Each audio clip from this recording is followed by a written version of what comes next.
오늘 우리는 사도행전 22장 우리 1절서부터 8절 말씀을 본문으로 바울의 간증, 제가 괄호를 열고 잘못된 열심이라는 그 제목으로 함께 이제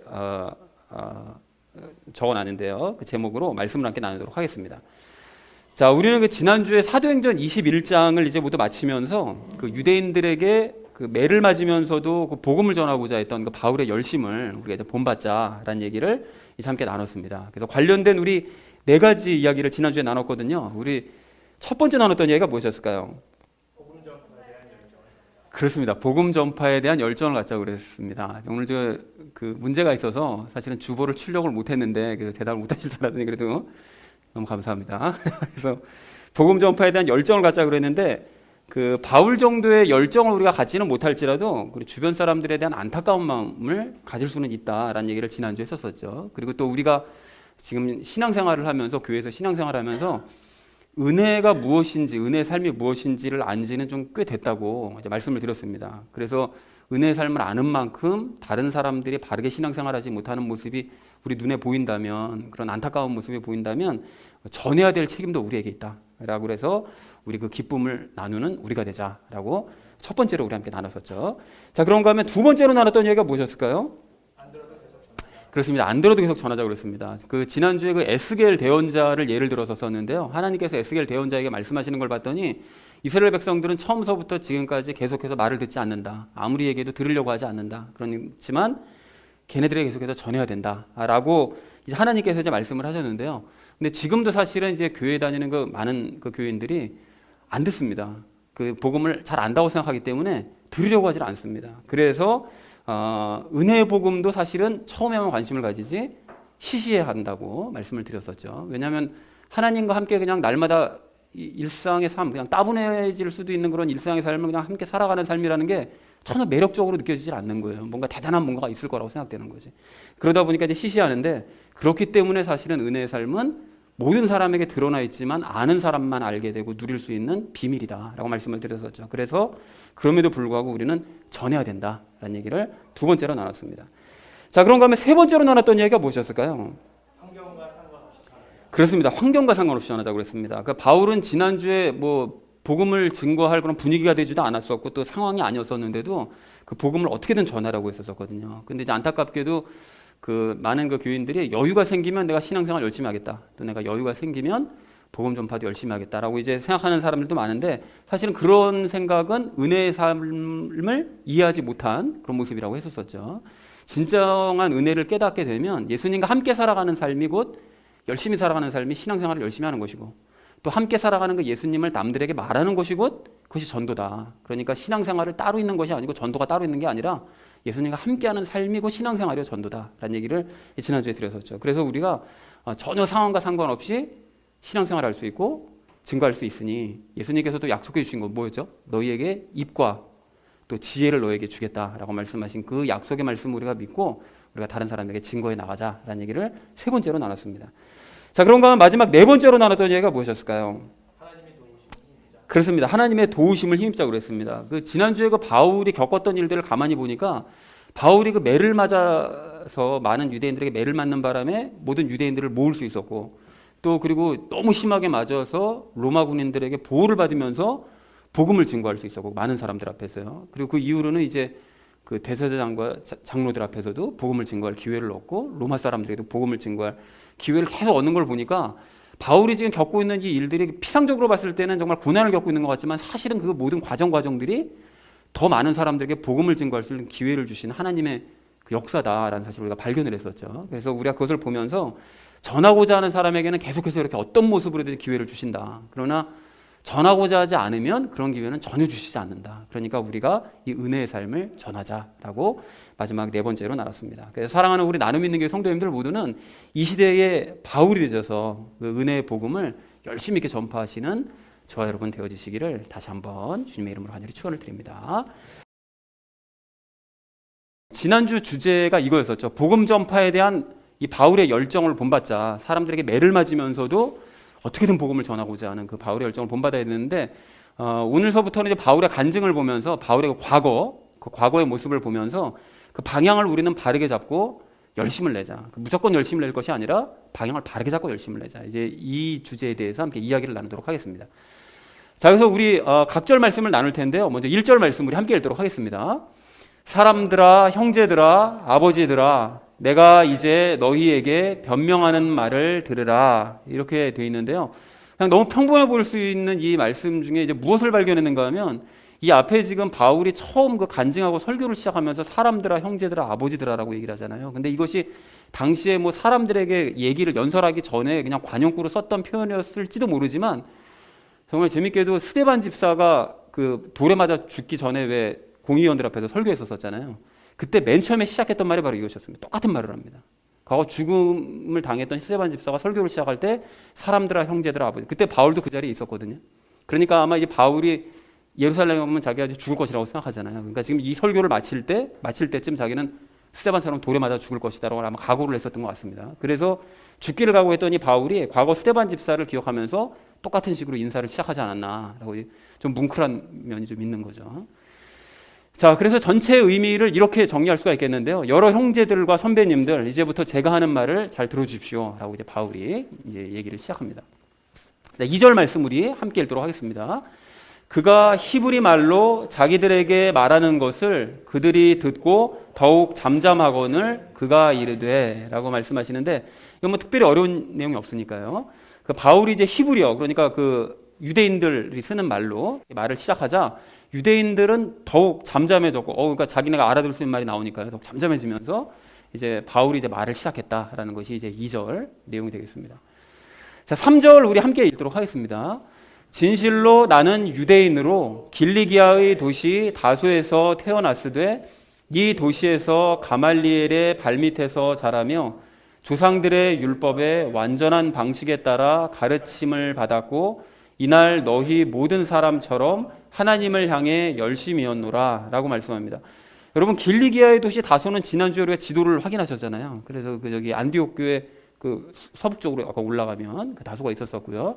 그 여기서 얘기하는 이 도시라는 것은 바울이 다소에서 태어났지만 공부는 이 예루살렘 이 도시로 와서 공부를 했다라는 거죠. 근데 가말리엘이라고 나오는데 가말리엘이 여기 처음 등장한 것이 아닙니다. 그 사도행전 그 앞부분을 보시면 가말리엘이 그 사도들을 신문할 때 그때도 일어나서 발언을 했었거든요.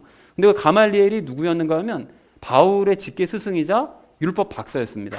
근데 이 사람이 온 백성에게 존경받는 아주 명성 있는 바리새인이었어요. 그래서 사도행전 5장 34절 보시면 그때 율법 박사요 온 백성 가운데서 명성 있던 가말리엘이라는 바리새인이 공회에서 일어나 이제 발언을 시작합니다. 그래서 굉장히 이렇게 온화하게 얘기를 해요. 사도들을 쟤네들이 너무 추궁하지 말고 쟤네가 진짜 하나님께로부터 온 사람이라면 하나님께서 그 도를 우리가 막을 수 없을 것이고 하나님께로부터 오지 않은 자들이면 지네가 자멸을 할 거다. 그러니까 내버려 두자라고 얘기하는 것이 가말리엘의 말이었습니다. 그래서 이런 가말리엘 밑에서 자기가 이제 바울이 공부를 했었다라는 걸 이제 얘기를 하고 있는 거죠.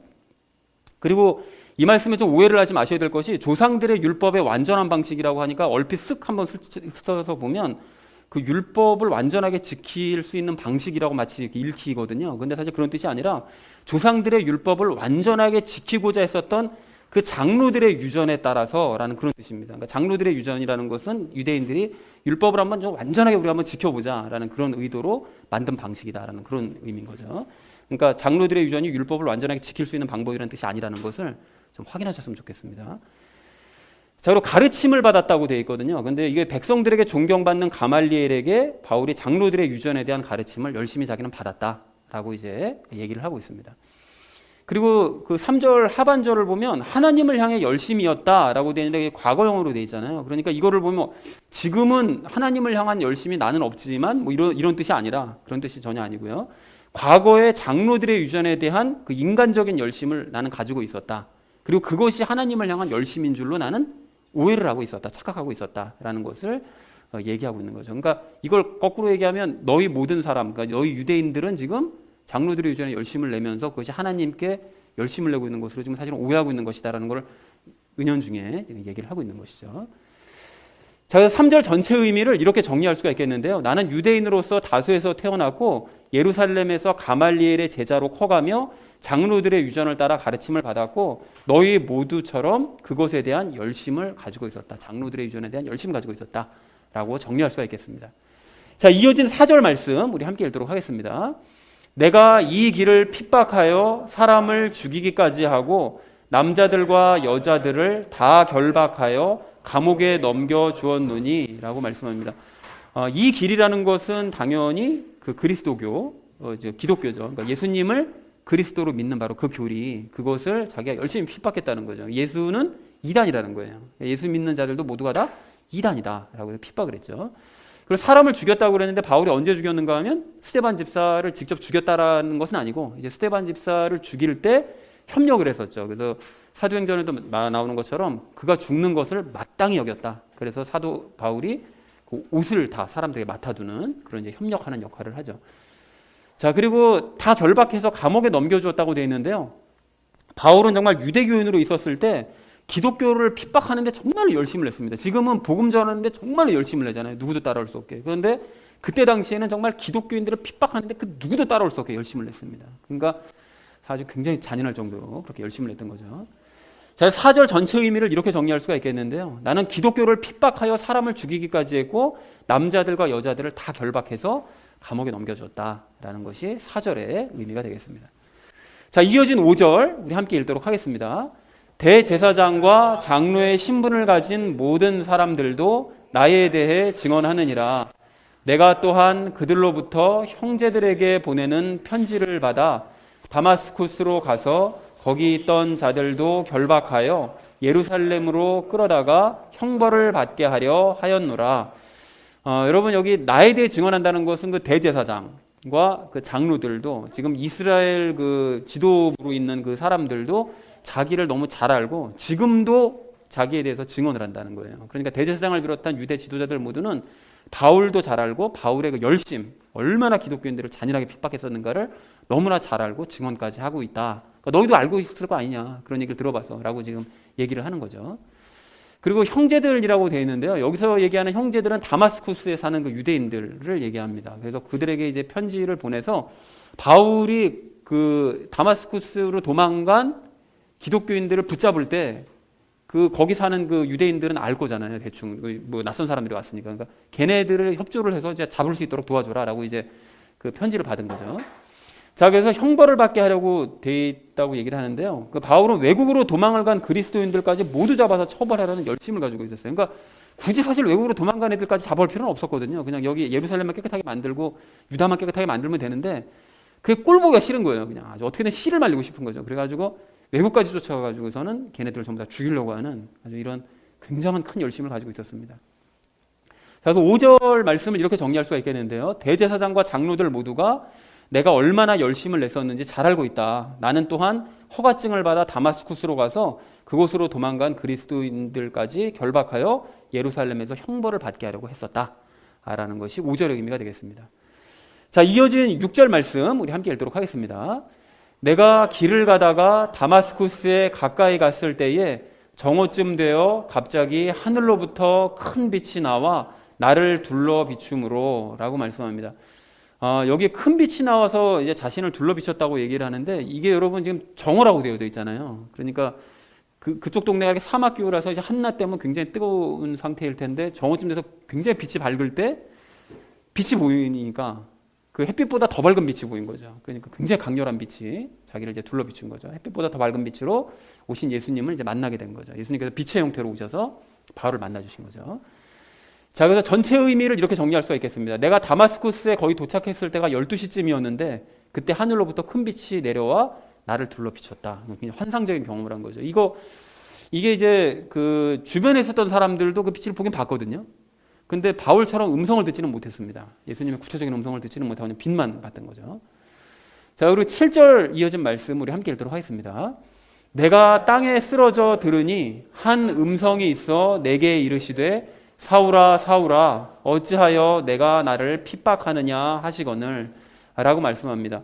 한 음성이라는 건 당연히 여기서 얘기하는 한 음성은 당연히 예수님의 음성이 되겠고요. 근데 여기서 한 가지 의문이 네가 나를 핍박하느냐라고 말씀하시잖아요. 그런데 사실은 예수님은 바울에게 핍박받으신 적이 없습니다. 그렇잖아요. 직접적인 핍박받으신 적이 없는데 왜 핍박을 받는다고 말씀을 하셨을까요? 왜 그러셨죠? 직접 바울 만나신 적도 없거든요, 사실은. 근데 왜 핍박받는다고 말씀하십니까? 왜 그랬는가 하면 핍박받는 그리스도인 안에, 그렇죠? 그 예수님께서 이제 계셨기 때문에 예수님이 이제 그리스도인을 핍박받을 때 같이 이제 핍박을 받으시는 거죠. 그러니까 그대로 느껴지시니까 핍박받았다고 이제 말씀을 하신 거죠. 자, 그래서 7절 전체 의미를 이렇게 정리할 수가 있겠습니다. 내가 빛으로 인해 땅에 쓰러졌을 때 사울아 사울아 네가 어찌하여 나를 핍박하느냐라는 음성이 내 귀에 들렸다라고 바울이 이제 간증을 시작합니다. 여기서부터 이제 그 유대인들이 이제 이 뚜껑이 열리는 거죠. 8절서부터. 그래서 우리 함께 읽도록 하겠습니다.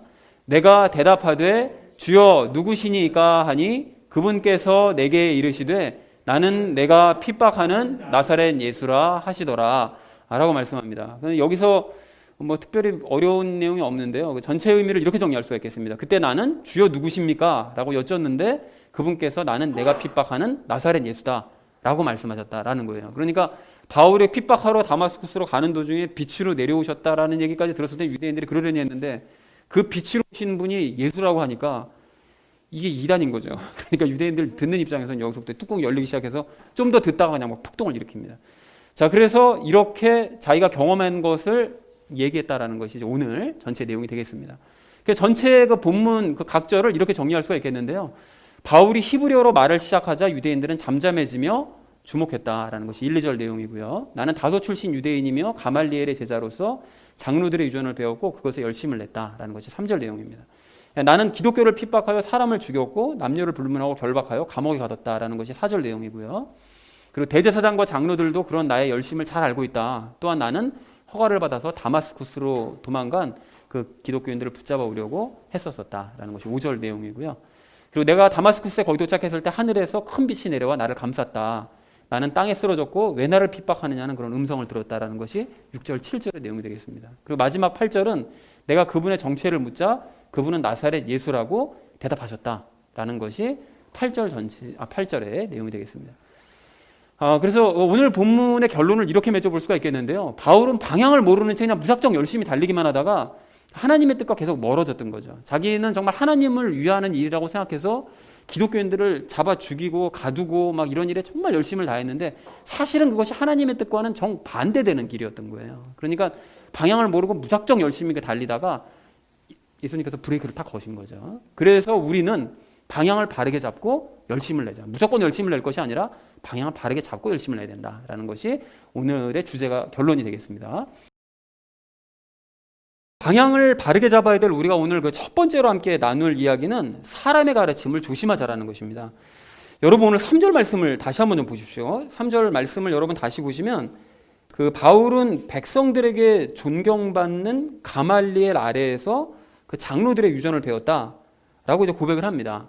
자, 그래서 그 전해지는 말에 이렇게 의하면 그 가말리엘이 어떤 사람인가 하면 그 유대인들이 뽑은 최고의 랍비 7명 중에 한 명에 드는 사람이 가말리엘이었어요. 그러니까 정말 유명한 사람이었고 또 존경받는 사람이었고 모든 유대인들이 참 좋아하는 그런 사람이 가말리엘이었습니다. 자, 그렇다면 그렇게 존경받고 명성이 자자했던 사람에게 바울이 배웠으니까 바울이 그러면 바른 가르침을 받은 것이냐? 그 유대인들 입장에서는 바른 가르침을 받았다고 생각을 하겠죠. 그렇게 훌륭한 사람에게 배웠으니까 정말 올바른 가르침을 배웠다라고 생각할지 모르지만 하나님의 예수님의 입장에서는 그게 완전히 엉터리 가르침이었습니다. 왜 그렇습니까? 그 가르침이라는 것이 뭘 가르친 거죠?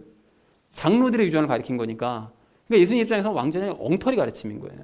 사람이랑 생각이 완전히 다른 거죠. 자, 그러므로 이처럼 아무리 유명하고 모든 사람들에게 존경을 받는 사람이라고 할지라도 그가 사람인 이상 그의 가르침은 예수님께서 보시기에 잘못된 가르침일 수 있기 때문에 우리는 사람의 가르침을 늘 조심해야 됩니다.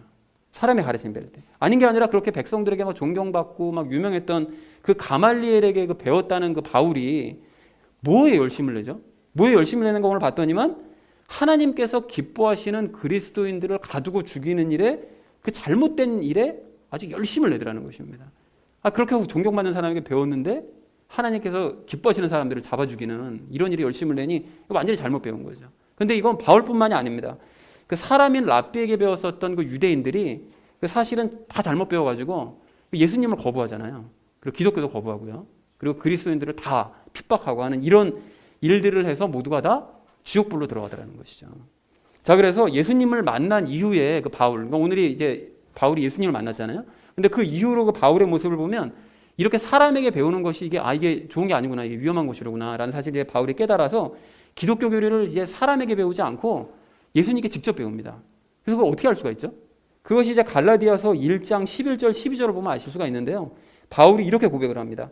그러나 형제들아, 내가 너희에게 확실히 알리노니 내가 선포한 복음은 사람을 따라 나지 아니하였느니라. 나는 그것을 사람에게서 받지도 아니하고 배우지도 아니하였으며 다만 그것은 예수 그리스도의 계시로 말미암았느니라. 이렇게 얘기합니다. 그러니까 자기가 복음을 배운 것은 뭐 열두 사도들에게 배운 게 아니고 뭐 다른 그리스도인에게 배운 게 아니고 나는 예수님께 직접 배웠다라고 이제 고백을 하더라는 거죠. 그리고 바울은 그 이후로 그 14년 동안 다소에 있던 이후로도 그 야고보 사도를 잠깐 만난 것 빼고는 잠깐 베드로를 만난 적도 없고 누구도 어떤 사도도 만난 적도 없고 사람도 만나지 않았다. 그러니까 그 사람들과 접촉이 없었기 때문에 사람에게 복음을 배운 적이 없어라고 이제 얘기를 해서 자기가 선포하는 복음은 사람에게 영향을 받지 않은 복음, 진짜 복음이다라고 자신 있게 선포를 합니다. 그래서 갈라디아서 1장 보면 내가 선포하는 복음 외에 다른 복음을 선포하는 자는 저주받을 거다 이렇게 고백을 하잖아요. 자, 그렇다면 여러분 우리도 마찬가지입니다. 여러분 이제 많은 이제 그리스도인들이 어떤 뭐 유명한 목사님, 어떤 뭐 존경받는 목사님께 복음 배운 것을 막 자랑으로 막 여깁니다. 나는 무슨 뭐 하영조 목사님께 배웠어. 뭐 나는 뭐 옥하는 목사님께 배웠어. 막 이런 걸 자랑으로 여기고 자기가 배운 것이 이게 진짜 복음이다. 난 그것을 전혀 의심하지 않아. 라고 이것을 자랑하는 그런 사람들이 참 많은데요. 물론 그 목사님이 일부러 틀린 것을 가르치지는 않으시겠죠. 당연히 그죠.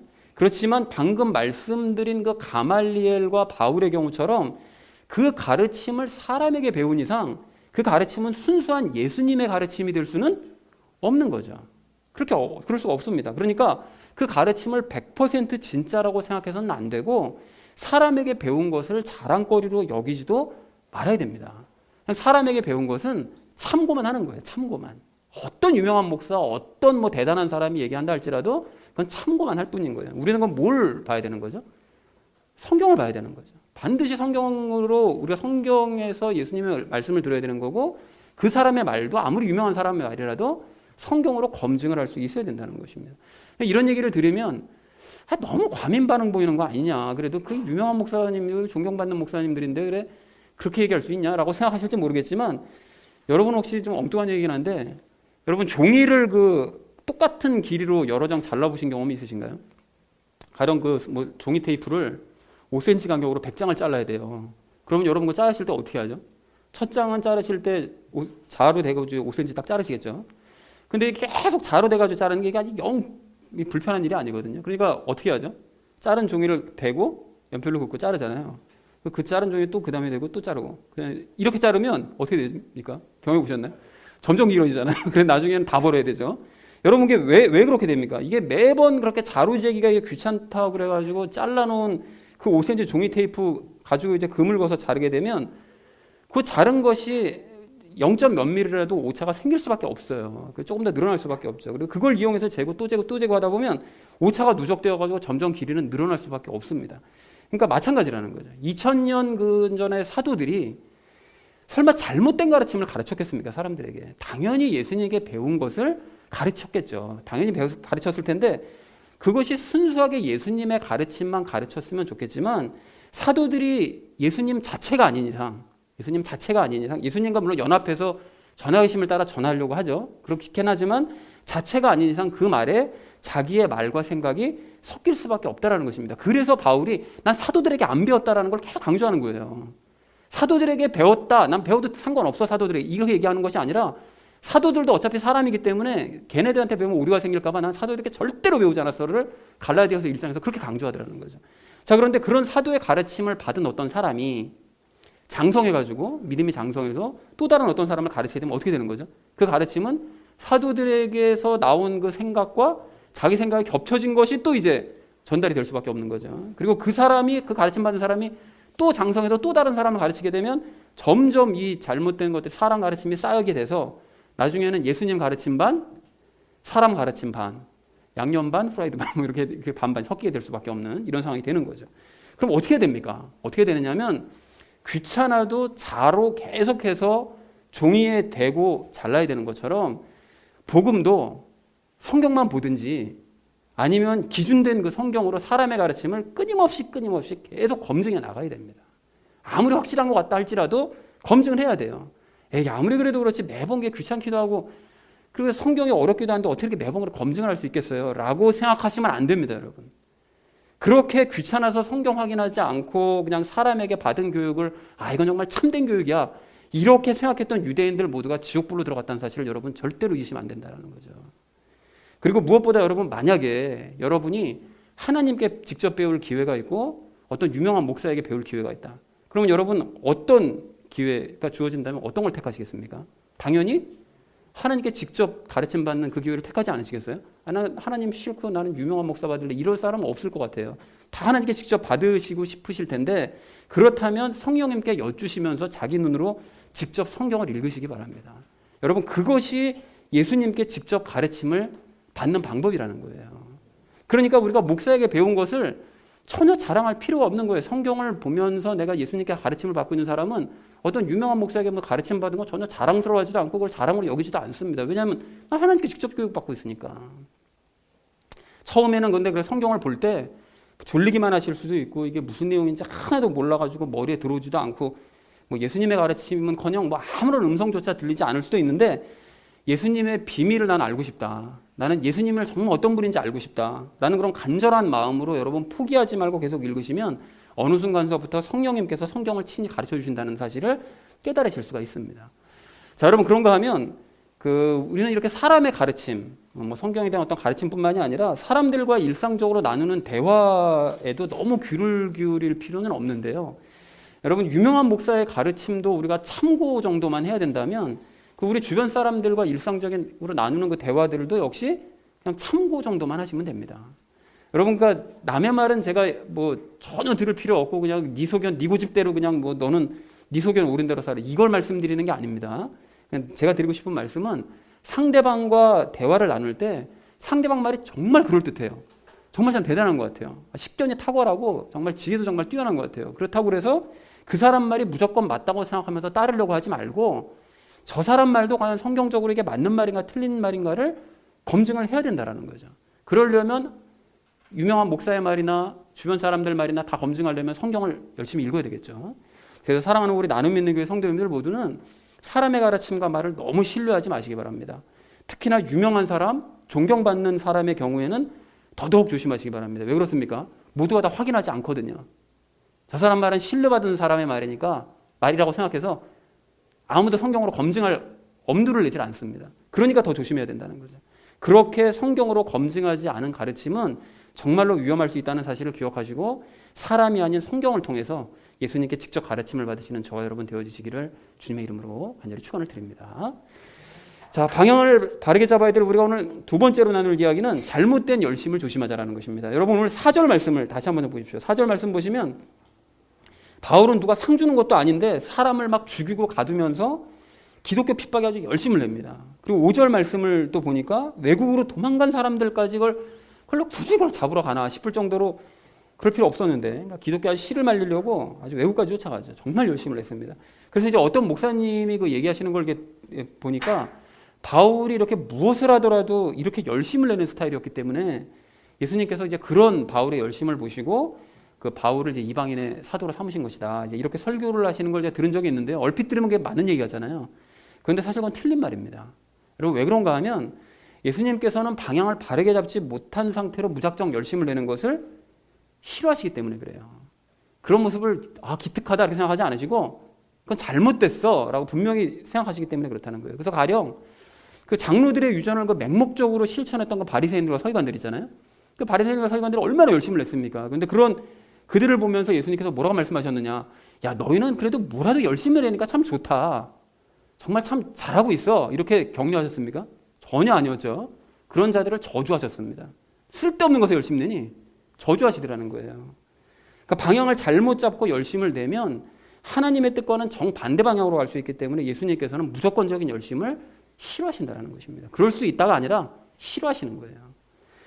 요즘 성경 공부 시간에 우리가 그 솔로몬에 대해서 얘기를 나누고 있는데요. 뭐 솔로몬에 대한 이제 좋은 인상을 가지고 계신 분들도 뭐 계시겠지만 사실은 솔로몬은 우리가 지금 살펴보고 있는 것은 일 중독자였습니다. 하도 펼쳐놓은 일이 많아가지고 1년에 예배라고는 달랑 딱 3번, 하나님께서 의무적으로 반드시 드려야 된다고 말씀하시는 것 예배 달랑 3번만 참석을 했습니다. 그래서 하나님께서는 그런 솔로몬이 걱정되셔서 솔로몬에게 총 3번 나타나셔서 브레이크를 거시면서 말씀을 해주셨어요. 그때마다 뭘 말씀하셨죠? 하나님께서 나타나실 때마다 너는 말씀을 읽어라. 말씀대로 그리고 행해라. 그것이 네가 행해야 될 일이다. 라고 3번을 말씀을 하셨죠. 그런데 그렇게 말씀을 하시고 바른 방향을 제시를 해주셨음에도 불구하고 솔로몬이 어떻게 했습니까? 그때마다 하나님의 그 브레이크와 하나님의 그 권면의 말씀을 무시했죠. 그리고 자기는 정말 잘하고 있다라고 생각을 했습니다. 이 정도면 잘하고 있는 거야 나는 라고 생각한 거죠. 그래서 그렇게 하나님께서 주시는 메시지를 계속해서 무시했던 그 솔로몬이 그래 죽어라고 열심히 일만 하잖아요. 그래가지고 결국 원치 않는 하나님께서 원치 않는 방향으로 열심히 달려갔는데 그렇게 열심히 달려간 결과가 어떻게 됐습니까?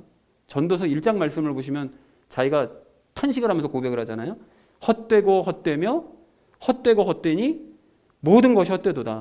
그러니까 정확한 방향 잡지 않고 열심히 달리기만 했었던 과거 자신의 모든 열심은 다 헛된 것이었다. 헛된 열심이었다. 라고 고백을 하더라는 것입니다. 여러분 오늘 본문의 바울도 마찬가지인데요. 예수님께서는 천지분간하지 못하고 막 기독교인들을 막 핍박하고 기독교 핍박하는 데 열심을 내는 바울을 가만두지 않으셨어요. 그래서 바울이 다마스쿠스로 달려갈 때 빛으로 임하셔서 바울에게 일단 브레이크를 거셨죠.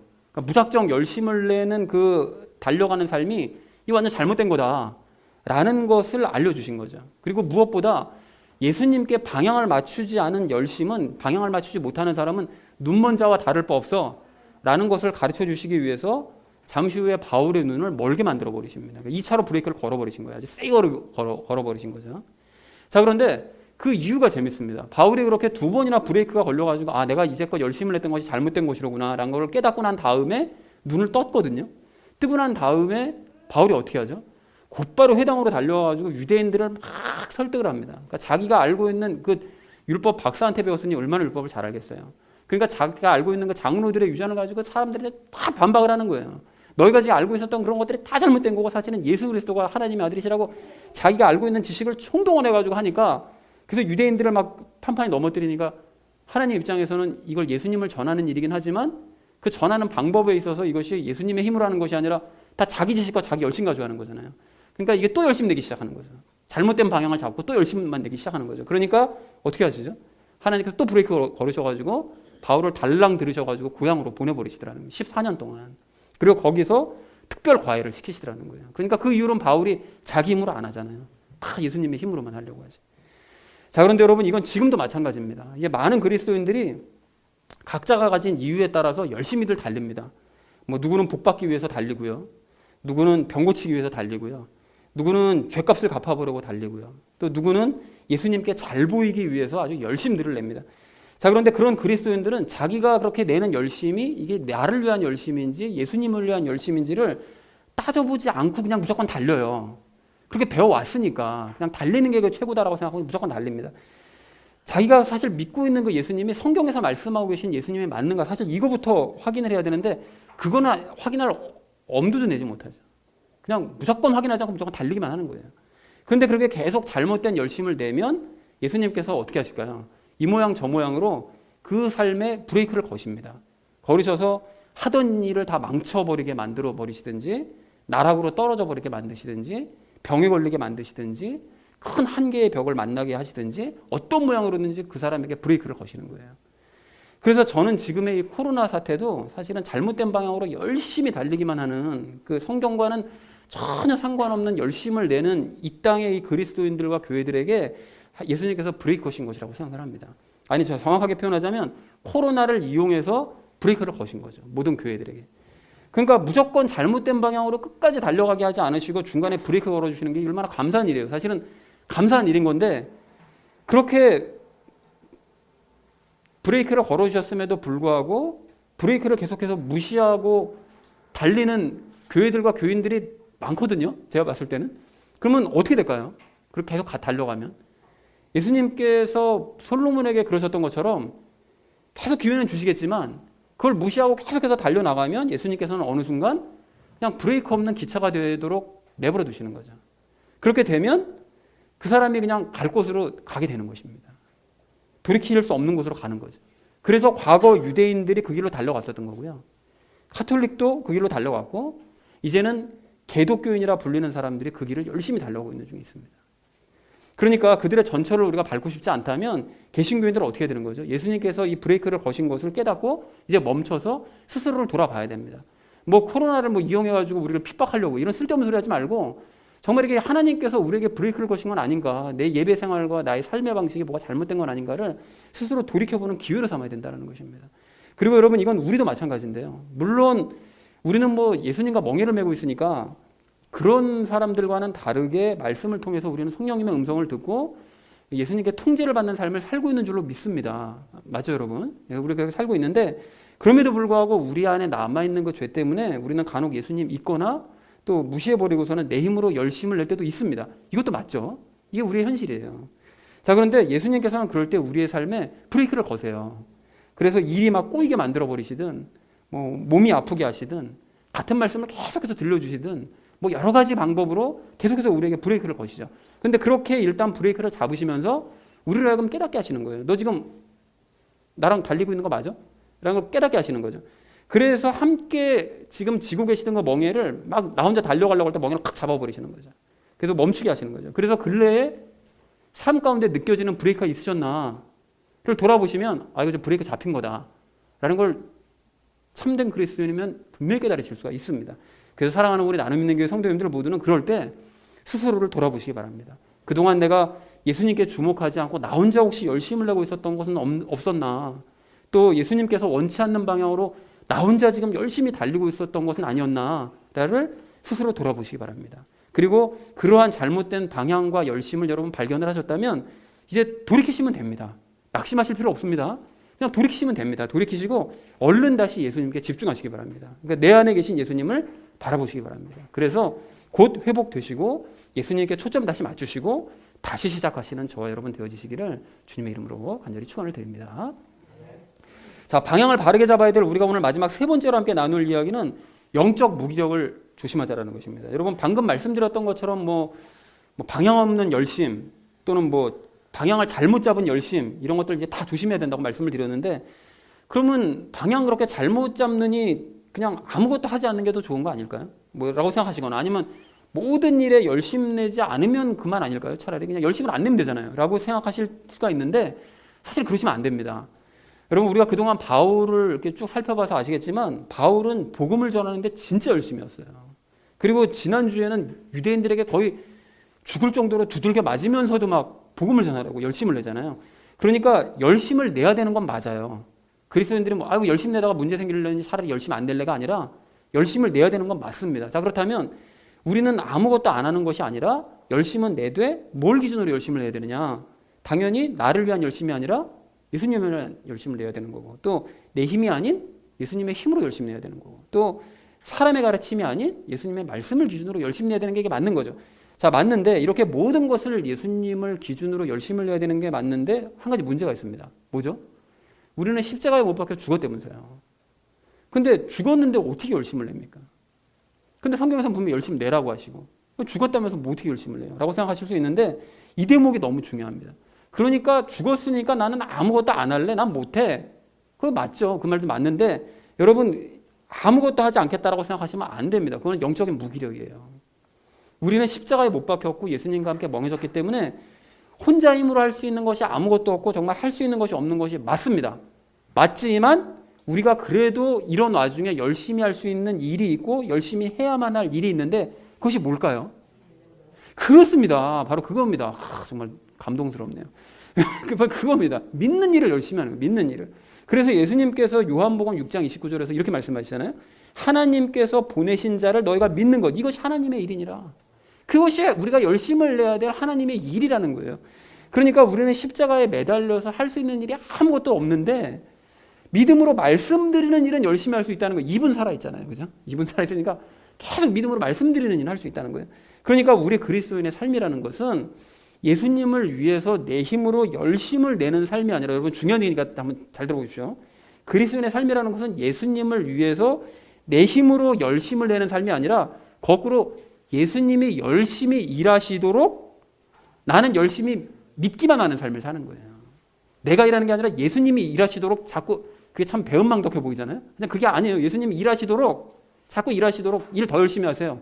그렇게 하기 위해서 나는 열심히 믿는 일만 해야 된다는 것입니다. 그래서 우리 예수님께서는 당신부터가 그런 삶을 사셨거든요. 그래서 요한복음 5장 19절 말씀을 보니까 진실로 진실로 두 번 강조하시죠. 내가 너희에게 이르노니 아들은 자기가 아버지께서 하시는 것을 보는 것 외에는 아무것도 스스로 할 수 없느니라, 이렇게 말씀하십니다. 그러니까 예수님께서는 아무것도 할 수 없대요. 그러니까 하나님께서 그냥 열심히 일하시도록 그냥 보기만 하신다는 거예요. 열심히 일하세요. 나 그냥 보기만 할게요. 그거 외에는 할 수 있는 것이 없다고 말씀하시더라는 것입니다. 그리고 예수님을 열심히 따라가는 바울 역시 갈라디아서 2장 20절에서 이렇게 고백합니다. 내가 그리스도와 함께 십자가에 못 박혀 있으나 그럼에도 불구하고 사노라. 나는 못 박혀 있지만 난 살아 있어. 그러나 내가 아니요 그리스도께서 내 안에 사시느니라. 나는 지금 내가 육체 안에서 사는 삶을 나를 사랑하사 나를 위해 자신을 주신 하나님의 아들의 믿음으로 사노라. 믿음으로 산다 나는. 이렇게 고백하더라는 것입니다. 그러니까 바울 역시 십자가에 못 박혀서 할 수 있는 일이 아무것도 없기 때문에 뭐 할 수 있는, 직접 할 수 있는 일은 없지만 자신은 오직 믿음으로 그것으로서는 하루하루의 삶을 살아오고 있다라고 고백하더라는 것입니다. 그렇다면 여러분, 우리도 마찬가지입니다. 우리가 십자가에 못 박히고 예수님과 연합했다면 우리도 할 수 있는 일은 없어요, 당연히. 뭘 하겠어요, 우리가. 할 수 있는 일은 없지만 예수님께 우리가 고충을 말씀드리고 믿음으로 소망을 말씀드릴 수는 있습니다. 아니, 마땅히 그 일에 열심을 내셔야 돼요. 그냥 이거 말씀드려도 되나? 아닙니다. 무조건 말씀드리시면 돼요. 열심을 내시면 됩니다. 그리할 때 예수님께서 나를 대신하여 그 일을 행하시고, 그래서 우리는 예수님께서 행하시는 일을 보는 것 외에는 내가 할 수 있는 일이 아무것도 없습니다라고 고백할 수 있게 될 줄로 그렇게 믿습니다. 여러분, 그러니까 이런 식으로 이제 앞으로 살아가실 때 내 삶의 그 모든 일들 있잖아요. 즉 그동안 내가 뭐 내 힘으로 막 열심을 내었었던 일들 있잖아요. 오늘까지 열심을 내었던 일들, 그리고 앞으로 내가 열심히 하려고 했었던 그 일들, 그 모든 일들을 이제 내가 하지 말고 예수님께서 일하시도록 하나씩 하나씩 믿음으로 맡겨드리는 일을 시작하기를 소망을 합니다. 저나 여러분이나 모두가 다요. 그래서 내 힘으로 일했을 때보다 더 놀라운 결과를 만들어내시는 그 예수님의 역사를 목도하는 저와 여러분 되시기를 소망을 합니다. 또한 지난주 말씀처럼 이러한 예수님을 믿음으로 전하기 원합니다. 우리가 뭐 전도하고 싶다고 해서 막 전도할 수 있는 게 아니잖아요. 그러니까 전도하고 싶다고 예수님께 믿음으로 말씀드리는 거죠. 예수님, 저 사람 전도해야 되는데요. 저 사람 예수님 믿어야 되는데요. 라고 말씀을 드리고, 그래서 전하게 하심을 따라 전할 때 어떤 일이 일어나는지를 목도하고 함께 그 기쁨을 나누는 우리 모두가 되기를 소망합니다. 사랑하는 우리 나눔 있는 교회 성도님들 모두는 열심을 내시되 믿음의 열심을 내셔서, 다른 열심이 아닙니다. 믿음의 열심을 내셔서 예수님께서 일하게 하시기 바랍니다. 여러분, 그렇게 신앙의 올바른 방향을 잡으시고 열심히 달리셔서 하나님의 기쁨이 되는 저와 여러분 되어주시기를 주님의 이름으로 간절히 축원을 드립니다. 자, 이제 말씀을 정리합니다. 오늘 바울의 간증을 들으면서 우리 세 가지 이야기 나눴거든요. 아무리 유명하고 존경받고 대단해 보이는 사람이라 할지라도 그런 사람에게 가르침받은 것을 자랑하지 말고 도리어 경계해야 된다. 예수님께 우리는 직접 가르침 받자라는 얘기를 첫 번째로 했고요. 두 번째는 예수님을 벗어난 잘못된 열심 우리가 조심해야 된다. 예수님께서 브레이크를 밟으실 때 속히 깨닫고 예수님께로 다시 돌이키자라고 두 번째 얘기 나눴고요. 그리고 마지막 세 번째는 열심 내는 걸 조심해야 된다. 그러니까 그러면 뭐 아무것도 안 해도 되겠다 이렇게 생각하지는 말자. 우리는 열심은 내야 되는데 어떤 열심입니까? 믿는 열심을 내야 된다라고 말씀을 드렸습니다. 그렇게 해서 예수님의 역사를 체험하자고 그랬죠. 사랑하는 우리 나눔 있는 교회 성도님들 모두는 예수님께만 초점을 맞추시고 예수님과 함께 열심히 믿음으로 달려나가시는 우리 모든 복된 성도님들 되어주시기를 주님의 이름으로 간절히 축원을 드립니다. 우리 함께 기도하겠습니다.